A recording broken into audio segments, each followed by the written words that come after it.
Hello friend, welcome to our YouTube channel economics study point. मैं इस video के माध्यम से मैं प्रेजेंट कर रहा हूं दिसंबर 21 टर्म एंड एग्जामिनेशन क्वेश्चन है। कोर्स कोड आपका है MEC 103, जिसका टाइटल है क्वांटिटेटिव मेथड। उसका मैं क्वेश्चन नंबर 10 का सलूशन प्रेजेंट कर रहा हूं। ये क्वेश्चन कैरी करता है 12 मार्क्स। क्वेश्चन आपके पास है, write a linear first order differential equation और find out its general solution. ठीक है, तो सबसे पहले मैं इजी भाषा में डिफाइन करूंगा linear first order differential equation और how to derive general solution तक ही करना है, लेकिन मैं डेफिनेट सॉल्यूशन भी इस वीडियो के अंत में प्रेजेंट करूंगा ताकि आपका एक कंप्लीट कंसेप्ट क्लियर हो जाए। तो वीडियो में बढ़ने से पहले आप लोगों से हमारा काइंडली रिक्वेस्ट है, अगर आप हमारे चैनल में पहली बार आएँ तो प्रेस करें bell icon for all notification, ताकि हमारे लेटेस्ट वीडियो का नोटिफिकेशन आप तक आसानी से पहुंच सके। ज़्यादा से ज़्यादा शेयर करें। आपका लार्ज नंबर ऑफ वीडियो जो दिसंबर 21 और जून 21 कवर करेगा, इस तरह का कंटेंट हमारे चैनल में मिलता रहेगा। ठीक है, और मिलता है। ठीक है, तो और भविष्य में भी आपको बहुत सारे एग्जामिनेशन आस्क क्वेश्चन का मैं सलूशन प्रेजेंट करूंगा, बिल्कुल इजी ट्रिक से, इजी टेक्निक से, इजी लैंग्वेज से। ठीक है, तो हिट करें bell icon for all notification और सब्सक्राइब कर लिए मेरा चैनल। अब हम चलते हैं, डिफाइन करेंगे। इस क्वेश्चन के दो पार्ट्स हैं। ठीक है, तो पहला हम लोग डिफाइन करेंगे first order linear differential equation. तो बहुत ही सिंपल तरीका से हम करेंगे। पहले एक इक्वेशन को लिख देते हैं, लेकिन यहाँ पर तो साफ लिखा है कि write a linear first order differential equation को राइट करने का। लेकिन आपको मैं सजेस्ट करता हूँ, राइट तो सिंबॉलिक होना ही चाहिए, उसको आप वर्ड में भी प्रेजेंट करेंगे। कुछ इस तरह करना है। पहले मैं राइट डाउन कर लेता हूँ dy dt plus y equal to b। मैंने एक इक्वेशन लिखा, ये first order linear differential equation है। अब इसको डिफाइन कैसे करेंगे? इसी चीज को, इसी बॉक्स को देखकर हमको डिफाइन करना है। कैसे करना है? ये एक इक्वेशन नजर आ रहा है, साफ सुथरा है। अगर कोई इक्वेशन, ठीक है, अगर कोई इक्वेशन फर्स्ट ऑर्डर डेरिवेटिव शामिल करता है, ठीक है, फर्स्ट ऑर्डर डेरिवेटिव देखो dy बाई dt, ठीक है, इसमें आपको डिपेंडेंट वेरिएबल कौन हो गया भाई? y, जिसके रिस्पेक्ट में लिए। इंडिपेंडेंट वेरिएबल कौन हो गया? t। तो उसको हम फर्स्ट ऑर्डर माने linear first order differential equation कहते हैं। इसका पावर 1 है, सेकेंड ऑर्डर डेरिवेटिव नहीं है। ठीक है, तो अब वंस अगेन मैं डिफाइन करूंगा वर्ड में, a equation involving dependent variable, independent variable and first order derivative of dependent variable with respect to independent variable is called for linear first order differential equation। देखो dy by dt यहां पर क्या है? ये है first order, ठीक है, first order, ठीक है, डेरिवेटिव है, derivative with respect to t। y आपका y हो गया डिपेंडेंट वेरिएबल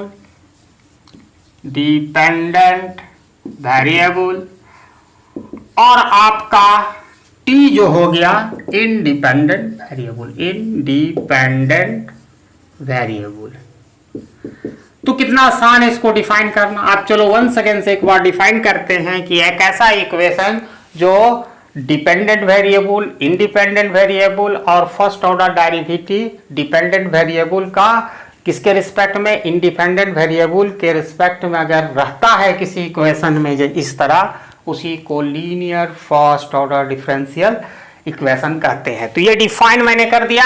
अब इसका हम जनरल सॉल्यूशन की तरफ मूवमेंट करते हैं। तो बहुत ही सिंपल है, आपको देखना होगा। जैसे फर्स्ट ऑर्डर डिफरेंशियल इक्वेशन जो होता है, डिफरेंशियल इक्वेशन का दो पार्ट्स होता है, दो केसेस होते हैं, वो आपको समझनी होगी। ठीक है, उस केसेस पर आता हूं। ये रह गया मेरे दोस्त डिफरेंशियल इक्वेशन। एकदम इजी टू इजी स्टेप है, नॉन मैथमेटिकल बैकग्राउंड के जो बच्चे समझ सकते हैं। Differential equation,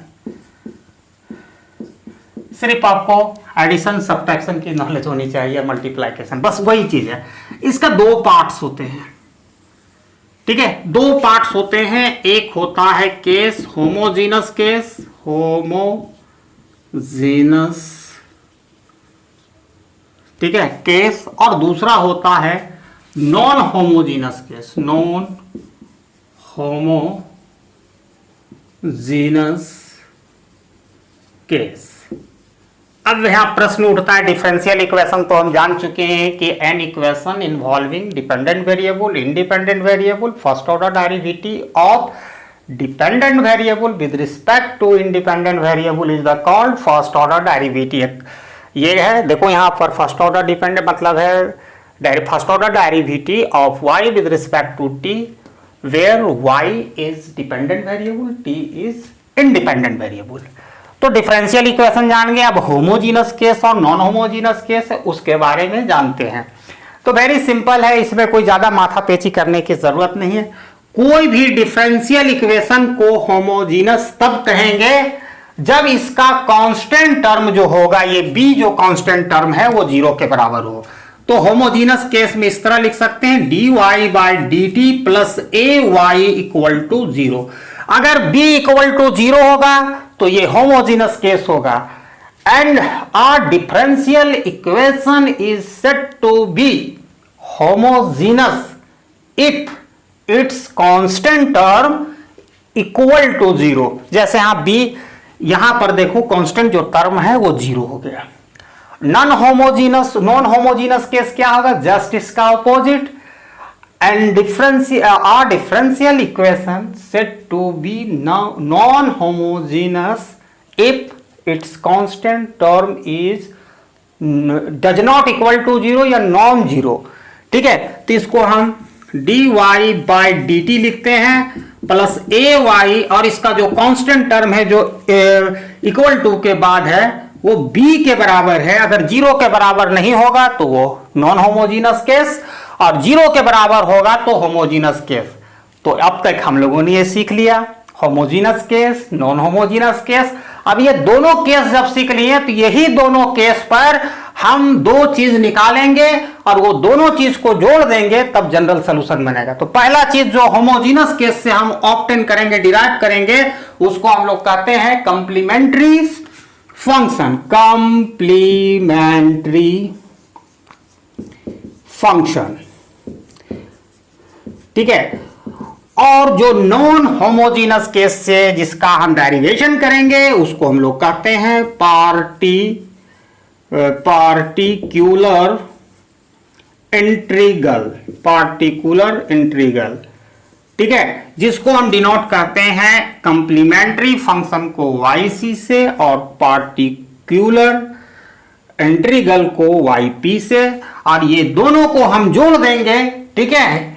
general solution is the sum of complementary function and particular integral, ठीक है। तो आपको यहां तक पता चल गया कि कहां से हमारा चलना है रास्ता, यहां तक क्लियर हो गया। अब जनरल सॉल्यूशन की तरफ मूवमेंट करने के लिए, तो जो जनरल सॉल्यूशन होता है उसको yt कहते हैं। ये सम होता है, या इसको कह सकते हो combination of complementary function and particular integral, that is the called general solution. तो अब हमको निकालना पड़ेगा।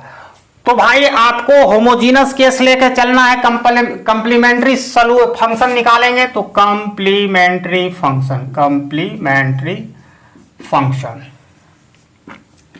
अब कंप्लीमेंट्री फंक्शन कहां से डिराइव होगा मेरे दोस्त, होमोजीनस केस से। होमोजीनस केस का देखो फिगर यहां है, तो लिखो dy by d t plus a y equal to 0, ये है। अब इसको हम सॉल्व करेंगे, ठीक है। बहुत सिंपल है, घबराने की बात नहीं, सिर्फ आपको इंटीग्रेशन आनी चाहिए, ठीक है, बेसिक, सिर्फ लॉग वाली, ठीक है। अब यहां पर देखो ये जो टर्म है ए वाई, अगर हम RHS साइड में शिफ्ट कर देंगे तो ये माइनस साइन लेके उधर चला जाएगा,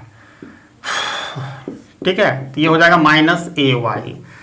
अब इसको अरेंज कर देंगे, डी वाई के साइड में वाई को भेज देंगे, तो इसको हम इस तरह लिख सकते हैं 1/y, ये y आने से हो गया, और ये dy बाई डी टी अपनी जगह पर है, ठीक है। और इधर हो जाएगा, सॉरी डी टी नहीं, डी टी उधर चला जाएगा, y इधर शिफ्ट किए तो ये नीचे आ गया डिनोमिनेटर में, और ये डी टी इधर चला जाएगा a डी टी। अब ये जब फंक्शन हम प्राप्त कर लेंगे तो इसके बाद जो नेक्स्ट स्टेप है उसमें क्या करना है, इंटीग्रेशन करना है दोनों साइड, या इंटीग्रेटिंग ऑफ बोथ साइड, ठीक है, इंटीग्रेटिंग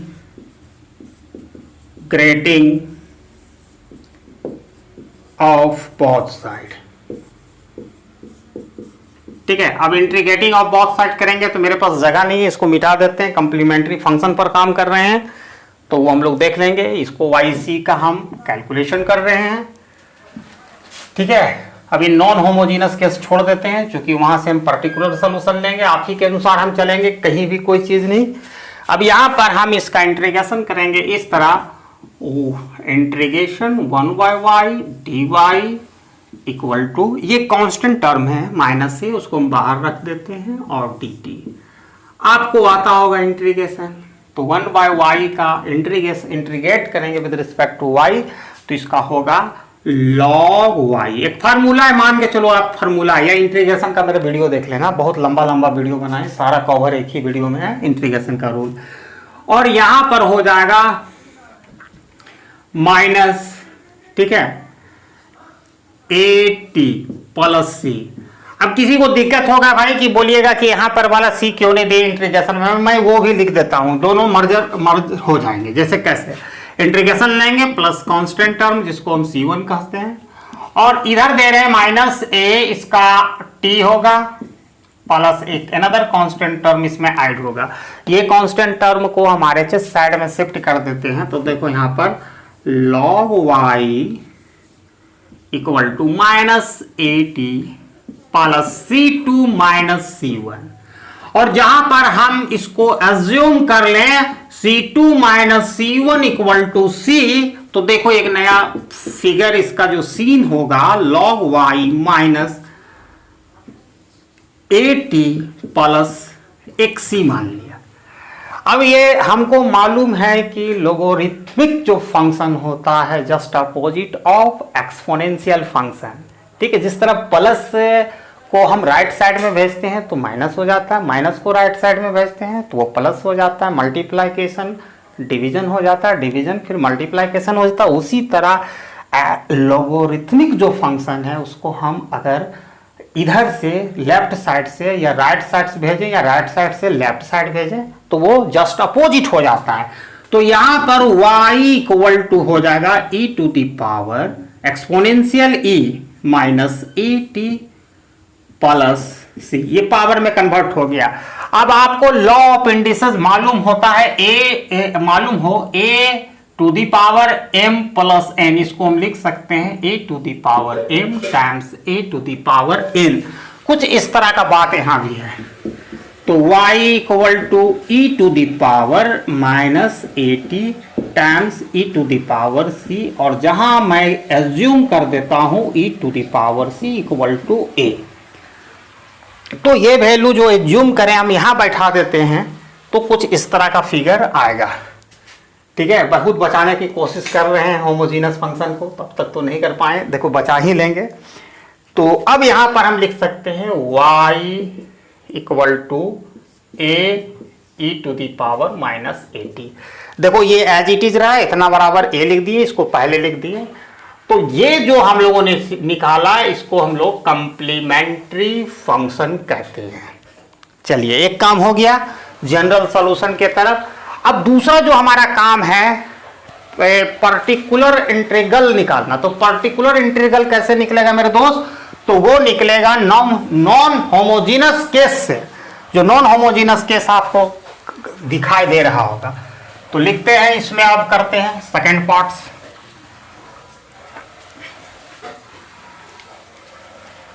आपके सामने मैं मिटाया नहीं हूं नॉन होमोजीनस केस, उसी से मैं पर्टिकुलर इंटीग्रल निकालूंगा अभी। तो यहां लिखते हैं पर्टिकुलर इंटीग्रल, ठीक है। पर्टिकुलर इंटीग्रल मैं निकालने जा रहा हूं, जिसको yp से डिनोट करते हैं। वो किससे निकलता है? Non homogeneous case. और आपके वो इक्वेशन मैं लिख दिया हूं, dy/dt plus ay equal to b। This is the non homogeneous case. अब इससे हमको पर्टिकुलर इंटीग्रल निकालनी है, तो आपको ट्राई मारना पड़ेगा। y इक्वल टू k एक कांस्टेंट है, कांस्टेंट सपोज किए, एज्यूम किए, तो इसका डेरिवेटिव लेंगे विद रिस्पेक्ट टू t, तो ऑब्वियसली इसका वैल्यू 0 होगा, कांस्टेंट की डेरिवेटिव। अब ये वैल्यू हम यहां बैठा देते हैं, तो बचा क्या भैया? ये बन गया ay इक्वल टू b। तो therefore y equal to b by a, this is the particular integral. तो हम लोगों ने ये भी निकाल दिया, yp भी निकाल दिया, yp equal to b by a। Clear? अब हमारा जनरल सॉल्यूशन की बात कर रहे हैं, तो जनरल सॉल्यूशन क्या होता है? दोनों का सम अप होता है, यानी दोनों को हम जोड़ देंगे तो जनरल सॉल्यूशन मिल जाएगा। ठीक है, तो जनरल सॉल्यूशन निकाल लेते हैं मेरे दोस्त। तो जनरल सॉल्यूशन मैं लिखूंगा, जनरल